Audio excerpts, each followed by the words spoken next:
صباح الخير. مرحبا بكم.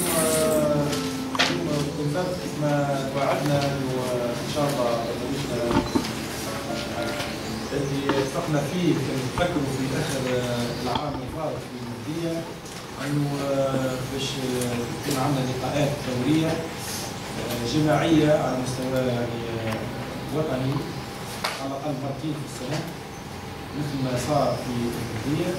العام هذا ان شاء الله يكونوا بعضنا مرتين على كامل الكره الجمهوريه لكل الموجودين اللي يعملوا البرنامج هذا برنامج الضروره المدرجه.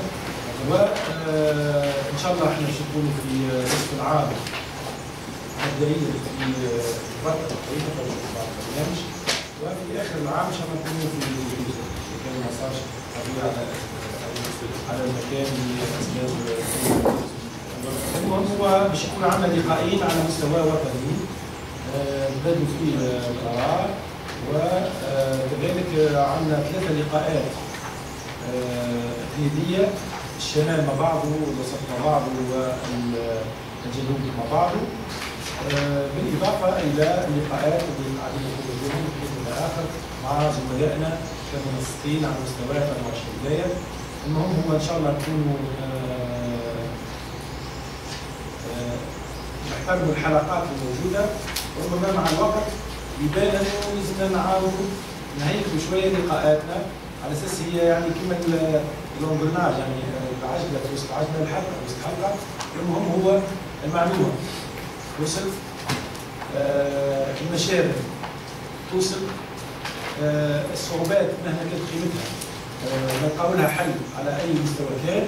واللي اهم من هذا ان شاء الله يعني نكونوا نوفقوا فيه كل مناسبه كيف نتلاقاو فما شيء، نقطه جديده، ملف جديد، فكره جديده طبعا.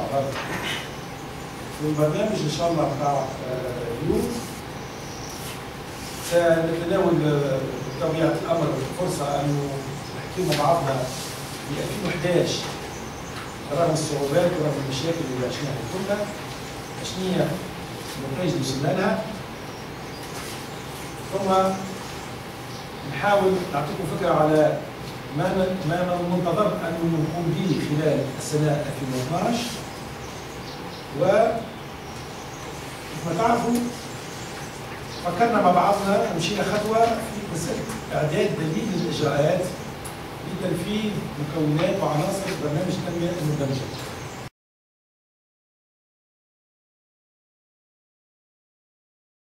ما اعرف شنو التقليد اللي عندكم بالنسبه لزملائنا اللي يخرجوا، اقل شيء يعني على الاقل ما نعرفش احنا سواء على مستوى الاداره المركزيه ناخذ بشويه حميمين من بعضنا، ناخذ بشويه لحمه من بعضنا.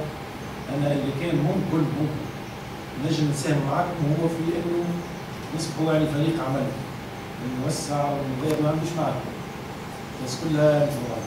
فاذا فما مقترحات على مستوى المناخ العشيه زملائنا اللي يعيشوا معنا لفتره سواء كان جاء على صفه وقتيه والقاء وجهه اخرى منها وتشيلها او انهى مهمته في رئاسه التشريع والوزاره. المهم انه نعمل حركه نحو الشخص هذايا تبقى له افكار ليه، لانه هو اللي يبقى هو حاجتين. مش عندك في جرابك من المعلومات ومعطيات الخبره والتجربه، وش خليت من زملاء، وش خليت من علاقات مع غيرك، هذا اللي يبقى. ما تبقى لا بالنسبه لنا يعني عادي، خدمت وخدمت شهريه ثم خدمت التدريب، هذا عادي جدا. فتسمحوا باب مفتوحه على اساس انه من هنا حتى بعد في الدردشه في الدوسكاتي في الدكتور كيف فما فكره هكا خلينا نكونوا